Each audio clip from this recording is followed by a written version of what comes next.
So, welcome to the Brilliant Soul Gathering. This is a gift for parents and caregivers on how to nurture the sacred soul flame within. The intention is to support our listeners with navigating life in these changing times and to give inspiration on how to be the light in the darkness. And today I'm honored to be talking to Prune Harris, able to see energy since she was born. Prune is an energy expert and soul activist. As a thought leader in consciousness energetics, she shines forgotten light on how we can move forward together to co create individual as well as collective health. Through her courses, retreats, and books, she empowers us to understand our energy and shares the simple ways to bring it into balance so that we are able to transform our health, our relationships, and our lives. I am so grateful to have you here, Prune. Thank you so much for being here. Thanks, Nadine. I'm really happy to. The work you're doing is so important, and it delights me to be having this conversation with you. Thank you. So tell us more about the work you do and who you are. Well, I live in Cornwall, Cornwall in the UK, the Southwest, a deeply magical and lyrical place. And I grew up always able to see energy. And of course, the first energy I could see was the energy of my mother as I was born and her amazing light. And at that point, I wasn't really seeing physical forms. It was much more seeing the energetic body of each of us. And so as I grew from that point, seeing energy, understanding energy increasingly, being able to interpret it for others is absolutely my first language. And as well as being able to perceive energy like that, I've always been able to see energy that perhaps we wouldn't usually see with our physical eyes. So, spirits of place, spirits of consciousness, maybe the energy of the tree and the way it interacts with us, or an animal. So, I grew knowing that we were deeply, deeply connected, that the myth of being alone is one of the most devastating in our culture. And of course, it's not through any malign intention that we have that myth. It's because as we moved into more and more of the scientific rationality and reductionist view of the universe, we kind of just forgot that deep, deep wisdom that every single culture had in its indigeneity. Every one of us knew that we were absolutely connected into this great web of life. So, in a way, I was incredibly fortunate in that because I could always see that, I could see the way that when I was in a room of people, then our energies were all exchanging information. I could see the way that if I was on my horse or sitting with, I grew up on a farm, so many animals, sitting with the animals, I could see the way their energy and my energy connected with the earth, how we were continually being sourced by earth energy as well as the energy above.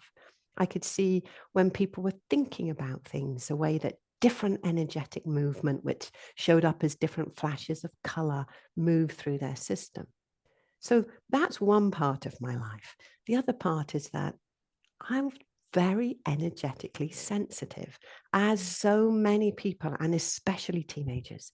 You know, when we get that real big push of hormonal maturation, then it makes our energy very thick and therefore very, very sensitive.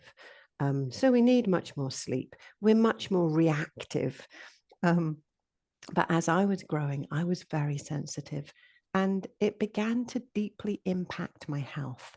This way of understanding one thing about the world through my energetic lens, but recognizing that the way that we interacted with each other or what I was learning in school somehow didn't match that worldview. Um, and over time, by the time I got into my late teens, I was at a point of real, well, we could say physical, emotional, energetic overload. And I went into what shamanically would call a really deep initiation, which meant I was ill for a good couple of years, or we could say a terrible couple of years. I was in bed, I had chronic fatigue. I went from a very high achieving, active 16-year-old into someone who couldn't even get out of bed, who would collapse midway through a meal because I didn't have the energy for it. So that was a really deep training for me. And I had to go into the depth of myself with it, which as teenagers we try desperately not to, don't well, as adults we try desperately not to as well. I had to go into the depth, and really it was my understanding of energetics that began to be fine-tuned at that moment in relation to health, in relation to why. Why did my body system have to collapse? Why was this place between body wisdom and soul wisdom, energetic understanding, and the way that we live our modern world? What was so in such conflict there that I couldn't house it? And so it was a big training, and I came out of it, not at that point as a 19-year-old, quite dedicated to that path of healing, but definitely having had a very big initiation into understanding it. And it was a few years later when I began to train with healers all over the world in many different modalities to learn how to help others understand their energy. And so I had a clinical practice for 2 decades and began teaching more and more. And that's where I really, am dedicated in my soul expression in the world right now. Yeah, thank you for sharing that. I mean, yeah, and you're right about how the world today does not support children, especially in terms of this natural ability that they have. And you mentioned being sensitive to the energies around you. So can you speak more into that as children? Yeah. Um, I know you talked about being you could able to see this energy. Yeah. Are there any ways or in are can children see Mm. or sense this energy in other ways? Yeah, absolutely. Did you, Nadine, when you were young, did you perceive the energetics of people, of dynamics, of relationships? Yeah, Yeah. and to me it was as if everything was alive, like Yeah. even the small shells, the pebbles, like even if they couldn't talk or Mhm. I just felt that there's something alive in them. Yeah. Exactly. And I suspect every single person, with very, very small exceptions, every person also could remember at some point in their childhood feeling that aliveness of life, because that enervating principle of life is the reason that we're here. We're breathing, we're laughing, we're crying, we're moving through our world. And that's true of every object, every item, every being, every person. So exactly like you say, that shell, that stone, that tree, that animal, that human, all of us moving in this great energetic web. So, yes, children perceive that. There are different ways that we perceive energy, and every single one of us does it. I've trained thousands of people now to be able to heighten their perception. But the first place of understanding is that when we're born, of course, we perceive energy. It's our language. We are energetic beings.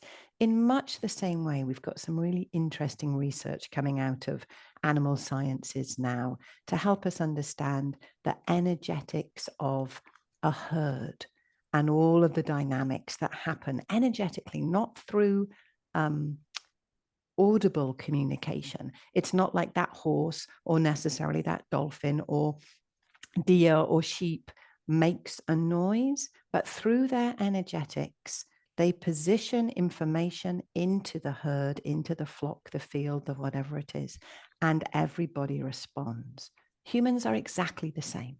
You think of a time when a child walks into a room and for whatever reason perceives safety. Maybe it's a classroom. Maybe we're talking about a 12-year-old or younger, any age, that walks in, and for whatever reason, no matter what's going on in their internal world that day, they feel safe. Now, maybe, and most probably, it's because of this energetic space that the teacher is holding. It's one of compassion. It's one of acceptance. It's one of inquiry and curiosity. And we could even say compassion or love. If a teacher has that as an energy, all emotions are energy, thoughts are energy. So if a teacher has that rippling through their energetic field, we think about the body system. We've got an energetic anatomy in exactly the same way as we have a physical anatomy. So we have the energetic core, which houses that real connective soul energy. And from there, through various different systems, our body out through the physical into the aura. But it doesn't stop there. From that auric containment, which makes us us and defines us from the rest of the world, those ripples of energy move out into the environment around us.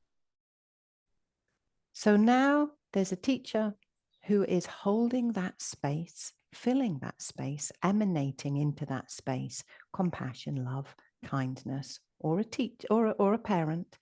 And that teen, that child perceives it. They perceive it through their energetic lens of perception. For some people, that will be visual.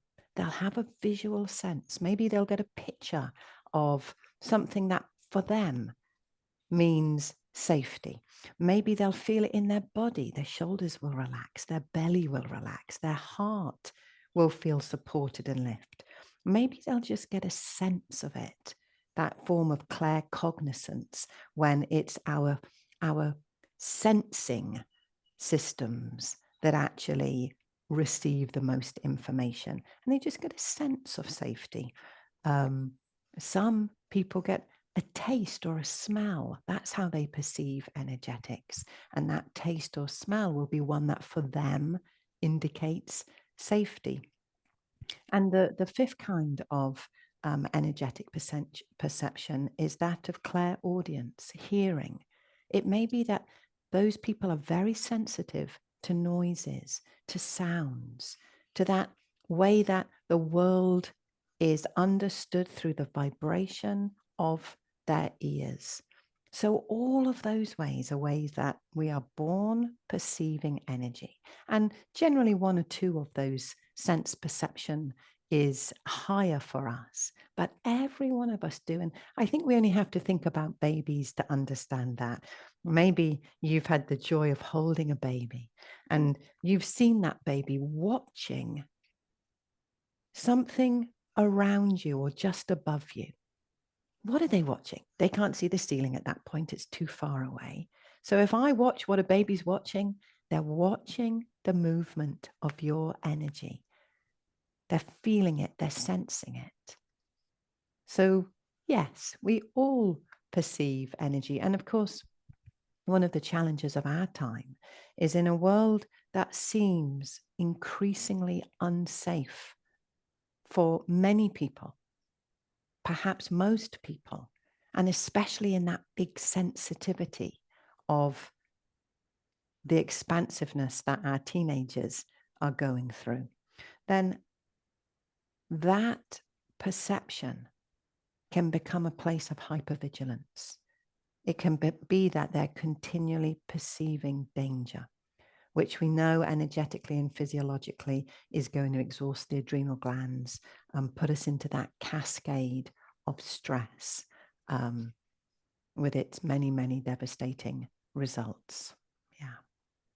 Yeah. Yeah. And you've touched on many points. Let's talk more about this energetic body that you've introduced, and like, what does it really mean to be energetically well? That's a fabulous question, Nadine. Yeah. What does it mean to be energetically well? Well, for me, it means that you're energy systems which are designed to be continually in connection, in communication. It's a bit like, so if we think of the different systems, the aura, the chakras, the heart field, the elemental rhythms, the core, and the energy channels. If we think about all of them, we can define them as slightly different vibrations from the other. It's a bit like defining your respiratory system, your circulatory system, your digestive system, the very many other physiological systems that we are very aware of. Like, you can't extract one from the other, can you? We can't say, oh yeah, the digestive system doesn't need the respiratory or the circulatory. It's everything in our physiology is interconnected. Not exactly our Western mainstream medical worldview, where we tend to look for the smallest and smallest component. So it's easy, and thank goodness there's now much more integrative medicine coming into play, rather than for one issue, you're going to 5 different consultants, all holding different pieces of wisdom and none of them speaking to each other. So when we think of the energetics of the body, we've got these 6 different systems, and they're all part of the wholeness that is you, that is me, that is every living being. So they are always looking for balance. That's really key. Your energetic foundation, your energetic system is the foundation of everything that you are.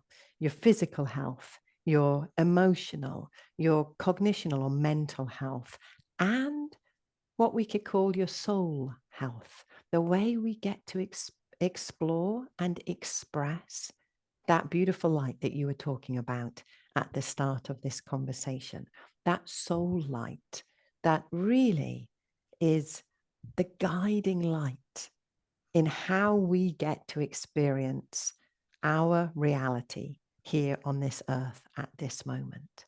So that, I guess there's a lot to say about that.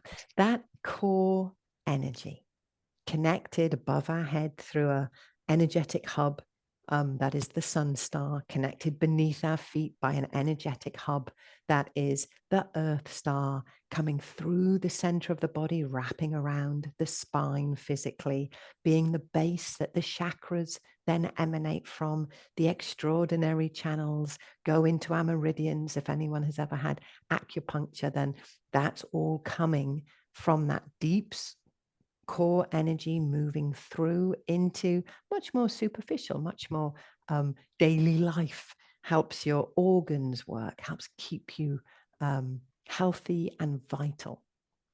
So if we think about the fundamentals of your energy, it's the foundation of your health. It's the first place that you experience the world, always. We perceive things energetically way before we manifest them physically. And that's true of perception. You have an incredibly connective and intuitive system, Nadine, but I know that every one of us has had that experience where we think of someone and then we get a phone call from them. Yeah. Or we think, oh, I must remember to XYZ, and we get something through the post about that XYZ. So these places of synchronicity seemingly are the places where our energetic perception and the energetics of the world around us, we could say, where our individual soul and the world soul are always communicating. And that's such an exciting place. That understanding that we're always co-creating our life. We're not a victim of our genes. We're not a victim of our heritage. We're not a victim of how we are in the world right now. We get to co-create forward. And I think as parents especially of that tender and volatile time of teenagers, understanding that we get to co-create. Every moment we have choice. Every moment of every day. Choice how we manage our own energy, how we manage our own emotions. And like I was saying about that teacher in the room, how we as parents can influence our surroundings, how we can be that beacon of safety or humor or compassion and boundaries, of course, holding and understanding our boundaries, but having them be boundaries of balance, boundaries of choice, boundaries that can embrace our teenagers, boundaries that inspire us to ask, what does this teenager need from me to be fully them today? Yeah. That for me is the place that understanding our energetics empowers us so that not only we get to live that brilliant life that you are expressing, but we empower others to also experience that. Yeah, I love that. The way we show up, the way our energy, it can really influence the loved ones around us. I mean, this, if anyone just wants to take away this bit, Yeah. this is it, which is very liberating, because as you were saying, we're not victims Yeah. of whatever is happening around us, because we choose how to show up. Yeah. And Yeah. it's hard. It's both liberating and, in a way, there's a sense of responsibility or self-responsibility, which can feel a pressure. When we've had a bad day, when we're feeling crappy, when we have spouted something in reactivity, then we either get to say, oh, well, that's just the way it is. That person or my kid pushed me to that place. It's so irritating. And it's easy. That's easy. Dumping and being reactive is easy. Doesn't make us feel good, does it? We know somewhere in our soul energy, I didn't quite show up. I couldn't quite show up in that moment as I wished to. So then we go into shame or guilt or all kinds of emotions, and that makes us a little more reactive. And it's an ongoing work, but in a way, it's some of the most beautiful work of our life, because we get to be in a deeper and deeper relationship with the radiance in us, with the capacity for the choice, for the recognition that when we're moving in that, goodness, I'm now the parent of a 25-year-old and a 22-year-old, beautiful son, amazing daughter. They've both this year left home. One has gone, I live in the UK, one has gone to Canada with his fiance, and one's gone to Australia. Amazing. I've got this huge space in my life that for 25 years I haven't. I'm loving seeing them beginning to step out and really thrive in their own worlds. But we get that place of responsibility for ourselves, for our own life. It's not, oh, I want to be a good person so I can be a good parent. That has that kind of almost double-edged sword of reward. But if we can say, I want to be the most magnificent that I can be in this moment for me, for those I love, and for the world. And that sounds great, but if you're trying to pay bills, trying to manage a household of maybe partner, maybe no partner, teenage kids, and everything that brings, then what I love about energy practices is it helps bring us into more and more balance by doing the most simple, easily accessible, can be done in the kitchen, in the middle of chopping up something for dinner, can be done when we wake up, can be done when we go to bed. It's that place your energy fields are fields of consciousness. So connecting into them, supporting them, helping those energy fields help you be the biggest expression of yourself. That's exciting to me. Yeah. And you just answered my next question, which was like, how do we bring our energy into balance? How do we lift it up? And Yeah. you said one keyword, which was energy practices. Yeah. Yeah. So Yeah. simple. Um, and well, maybe we'll do one here, just so that you can get the experience. And I know, Nadine, that you do these practices. What's your favorite? What's your favorite practice? Um, my favorite one is the just hand over heart, hand over belly. This Yeah. is the very simple one. The So very simple. simple one. Yeah. And in all honesty, before you ever saw that, before you ever came across my work, and before you did that, did you do that sometimes anyway? I did that, yeah. Yeah. When, especially before I went to bed, like it Yeah. was just in a natural way. My body wanted to feel, calm down. Yeah, Yeah. So yeah. you already instinctively had been supporting your energetics. And that is the truth for every single one of us. So let's do that. Let's place one hand on the heart, one hand on the belly. Most of us, many of us will already have done this. But if we then take our awareness, which just means thinking about it, your energy always follows your thoughts. And your thoughts influence your energy. So being mindful of our thoughts, paying attention to them, making them thoughts of choice rather than thoughts of habit. Those thoughts of I'm not good enough, I'm overwhelmed, I'm too tired, I'm frustrated. Those thoughts that can sometimes cycle tend to be held in our energetic patterns. But as we hold our hands here, we're already helping our heart chakra and our second chakra. We're helping bringing in the connection between that lower dantian energy, the place of our vitality and physicality that lives deep in our energetic core, housed in this area around the lower abdomen. And the middle dantian, that hub of energy, which is much more about our connective consciousness, our capacity to experience the wisdom that's always moving within us, that deep wisdom of the heart, the soul, how we choose to bring it forward into our life, those moments we're with our children and there's humor or gentleness, silliness, fun.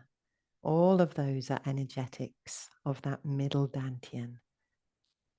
So just by holding these two places together, we connect our vitality and our physical health with our capacity to love, to connect, to share, to experience. We can bring that awareness to our breath, knowing that at all points, and it is amazing, it blows me away, at all points, we are gifted that breath of life. We don't have to take it. We don't have to struggle for it. We simply receive it as that breath comes in through our nose and our mouth. It's always there.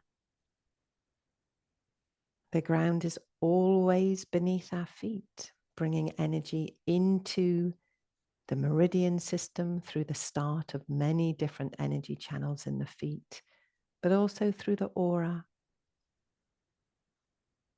energizing us, we know through our scientific research of the amazing electrons that our body receives with every step, even with every breath.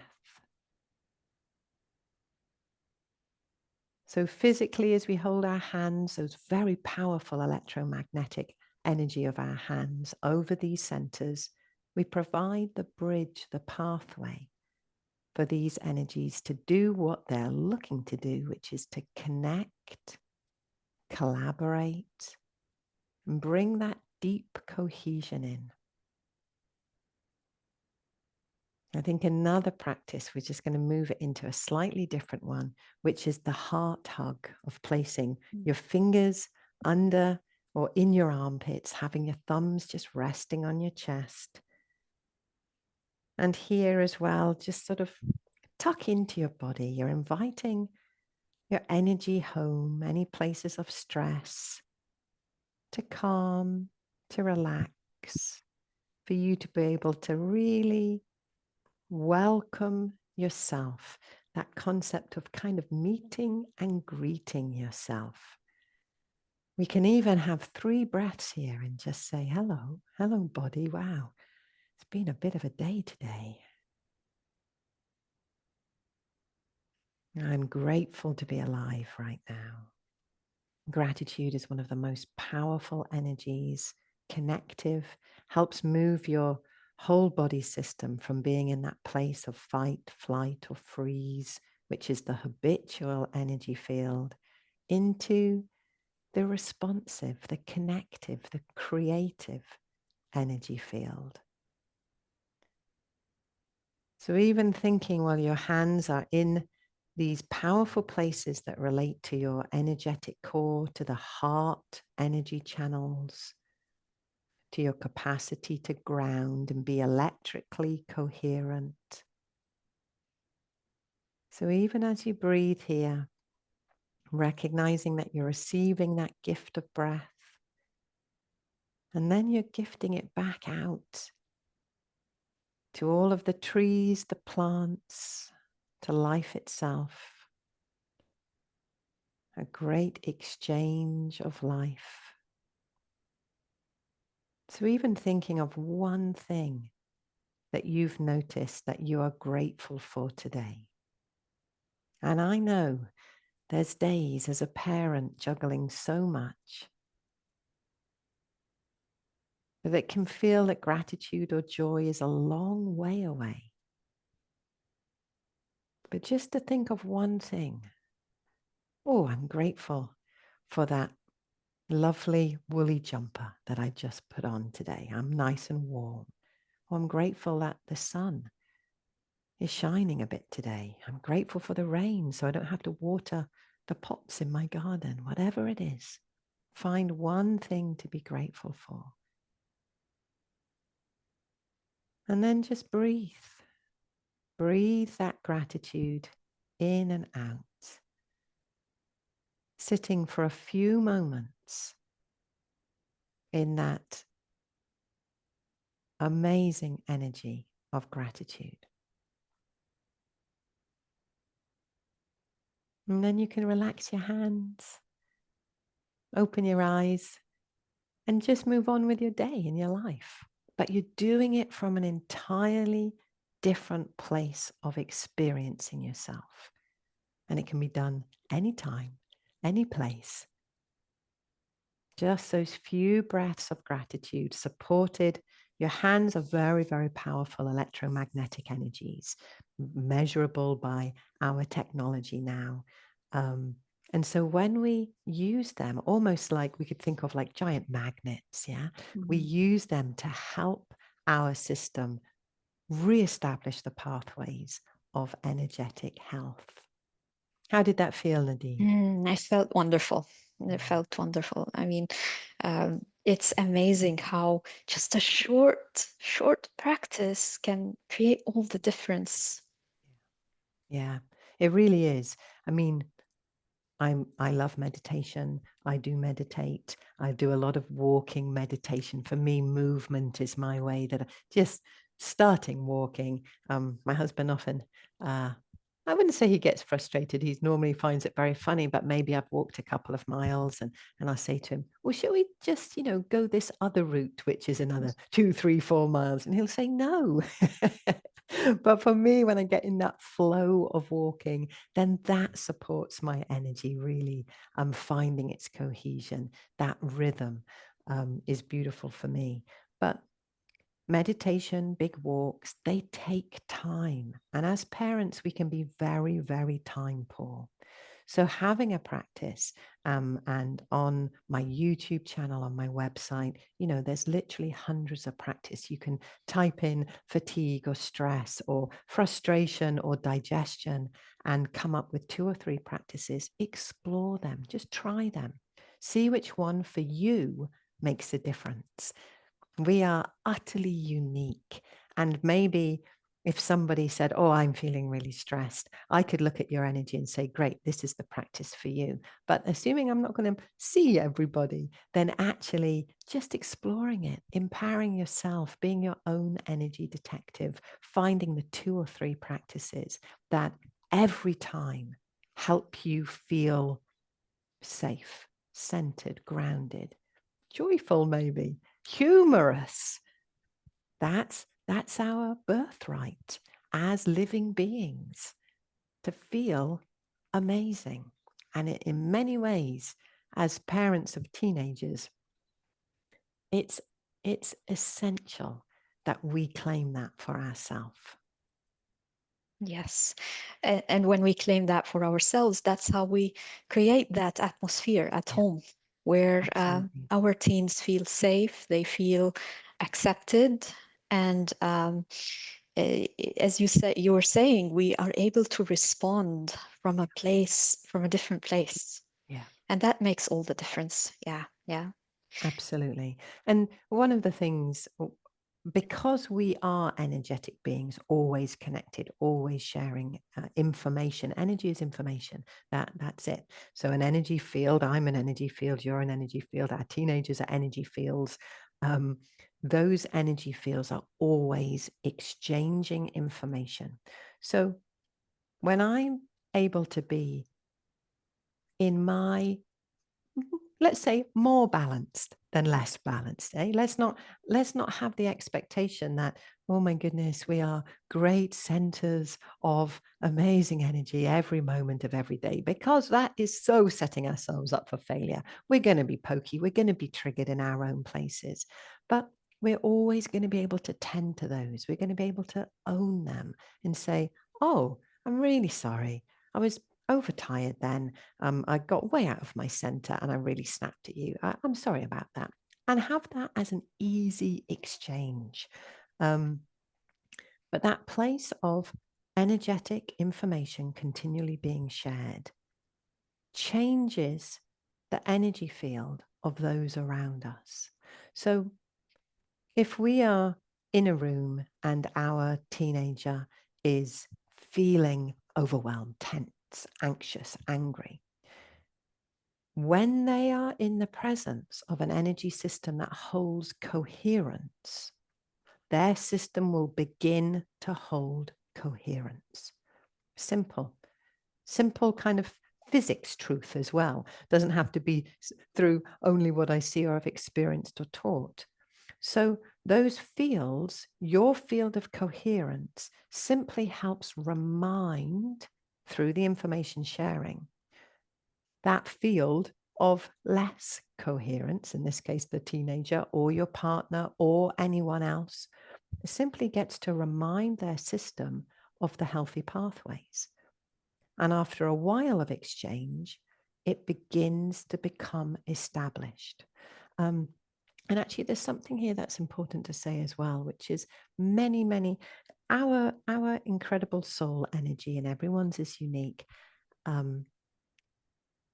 Energy is vibration, vibration is color. So every soul, every core has its own kind of color, which, and I think actually on my website, you can download the soul color book, which is always fun to explore. Oh, what color might my soul be? Because that color determines a lot about the vibration that you are in the world.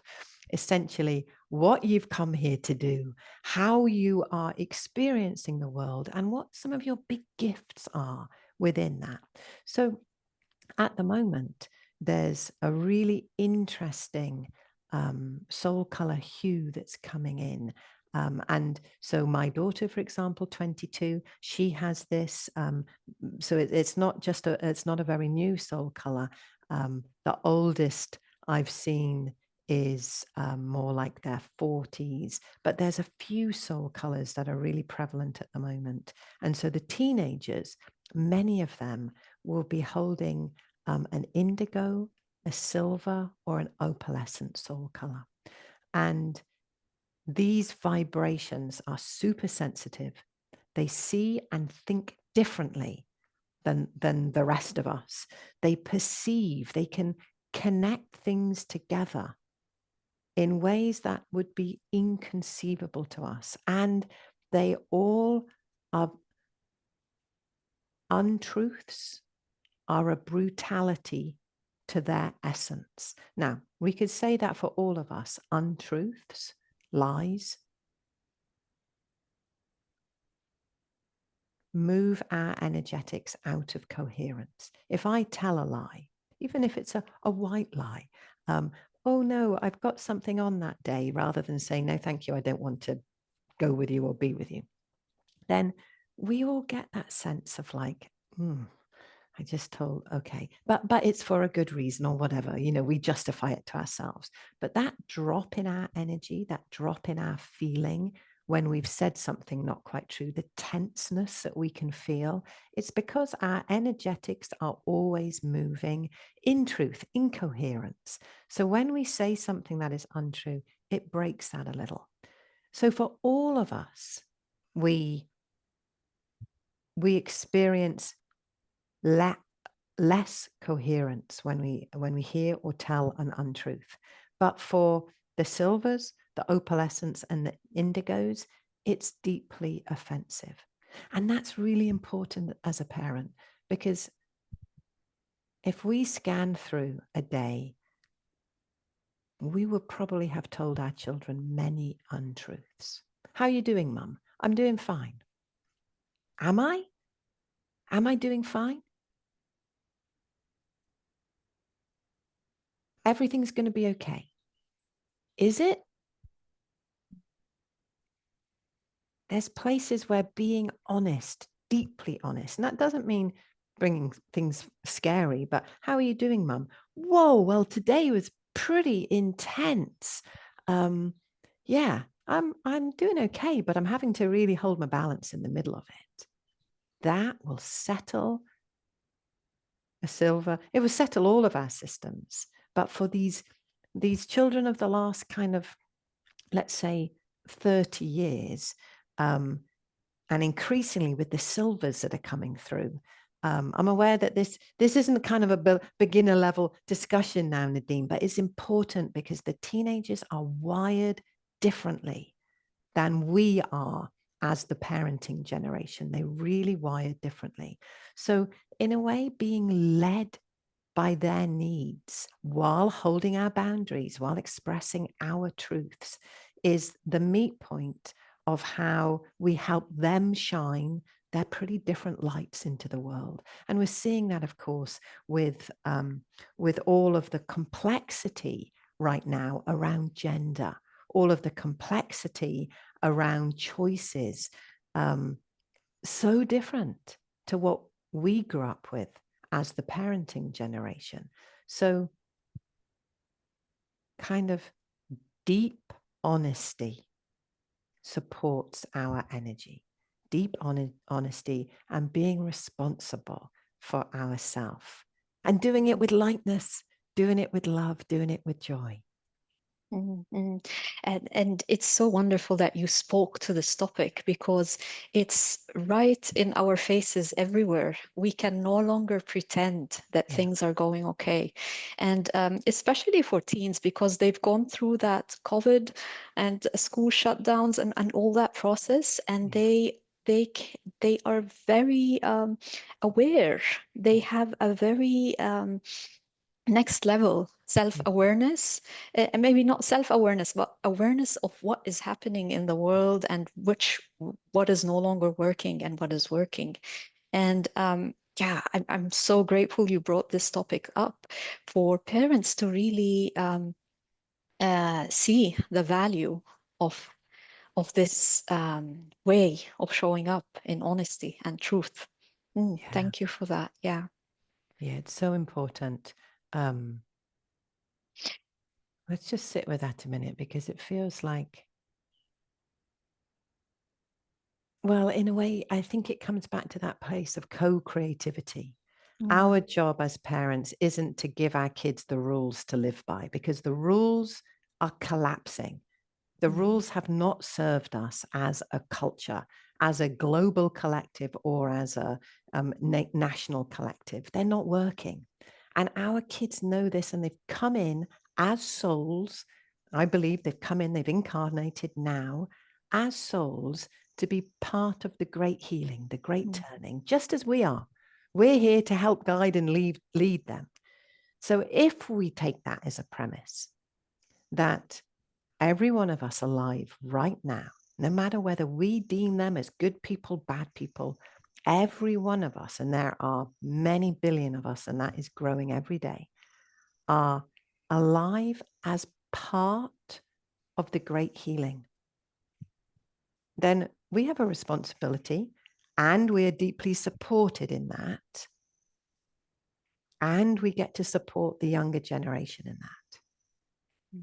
So it is, I think, that place of creativity. Can we create with our teenagers in their new ways of seeing, in their big passions? Can we support them? And of course, I know we're talking teenagers here, but it starts from birth, doesn't it? Because when we look at the statistics of teenage suicide, teenage self-harm, teenage anxiety, we realize that our job is to support them in being them in their light, in their fullness, not to create good citizens, not to create children that can sit still in a classroom and learn, not learn how to learn, but learn by rote. Like, that's not our job. Our education system needs, and in many ways is learning how to respond to the very different needs of our time. So there's a phrase which my kids now actually give back to me. And sometimes it irritated them so much, and they would, get snarly. But it was always a phrase that I put in there, which was, what do you need from me today to be you? And sometimes the answer was, for you to shut up. Okay, I get it. That's okay. But sometimes it was, I just need quietness, or I really need you to stop X, Y, Z. Yeah, I remember when my daughter, who did a lot of horse riding, and she had fallen off. She was quite young. I think she was about 10, and she'd fallen off. It wasn't a bad fall. And I went, are you okay? Yeah. I said, oh, well done. Like, that was a really great fall. You're getting to really kind of, now when you fall off, you get to know how to roll, and brilliant, well done. And she looked at me, and she's very wise. She looked at me and she said, Mum, when I fall off, all I need is sympathy. I don't need you to do anything else. In fact, it's really irritating. I just want you to sit with me and give me sympathy. Now, growing up in a big farming household, big family myself, sympathy was not part of our family worldview. Acceptance, yes, but not sympathy. And so I had to learn that. She taught me how to sit in sympathy. Powerful learning, powerful way for her to express that. So there have been times when I've said, what do you need from me today to be you? When she will say, and my son will say, they will speak their deep needs, and I can meet them then. Yeah, co-creating. Yeah, it's very beautiful. And you spoke earlier about colors, and I've heard it put from another point of view, from an astrology point of view and all the planet placements, but now hearing it from a color point of view, I'm excited about that. And I know you have so many free resources on your website and on your channel. So if anyone is interested in checking out the color, the energy color, please do look Prune's website up. And I know I don't want to take more of your time, so I know you have a wonderful gift for our audience. Would you like to share about that? Yeah, thanks, Nadine. I mean, one of the key things in all that we've been talking about here is that place between the interplay of your essence, your soul, your core, and your aura, the containment, the boundary, the place that you get to shine yourself out into the world, receive that back, but also the big buffer, the place of saying, I need this place of protection. When we think about your aura, then there's three key understandings. One is protection, stopping what, let's say your teen is in a place where there's aggressive behavior or bullying, being able to stop that energy coming in. So protection, connection, the place of feeling, I can deeply receive from nature. I can be with my friend and really connect, but also connecting in, because the third place is communication. Having that capacity to express through the energetics. I'm not talking about just verbal energetic, and communicate in and out. So as an individual soul, we become part of this great world movement as well. So what felt really important when you invited me here, Nadine, was to be able to offer some more understandings about the aura. So I have a mini course. There's 10 lessons in it with 3 or 4 practices that you can do to really help your auric field. So you're more grounded, you feel safer, your resilience is higher. And right now we all need good, energetic, emotional, and physical resilience. So that's what I really love to offer, ways that you can support your feeling of safety and how you can show up in the world through your magnificent aura. Yeah, thank you so much for this gift. I'll put the link to log to register for that below the video. And just to end here, what is one final message you'd like to leave us with? There's many, but I think the one that I wish to share right here, right now, is that every single one of us is magnificent. When I look at a human being, the very first thing I see is that radiant soul, luminous, never seen a bad, a broken, an evil, and ugly soul in my life. And by now, I don't know how many people I've seen, but a lot. Never seen one, no matter who it is, no matter what they've done.